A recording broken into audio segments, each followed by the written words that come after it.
Hey everybody, so this is Pop in the Box for January 2018. So last month I got My Little Pony.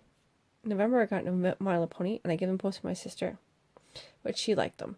So I kept My Little Pony on the list because there's still 2 left.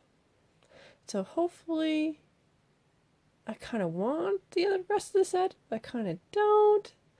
So we'll kind of see. We're just going to have to see what it is. So this is a Pop the Box open, because these new boxes are really tight. So I do not know which one it is, and it is My Little Pony. Yay and nay at the same time. So yeah, so there's one left now. Rainbow Dash. So this is Pinkie Pie. Just gotta get it here. There she is. Pinkie Pie. She's pretty. I like her. Oh, she got little balloons on her tail. I don't know if you can see it on her fin there, because this is for the movie. Still haven't seen it. But yes, yeah, this is Pinkie Pie the Sea Pony for January's Pop in the Box.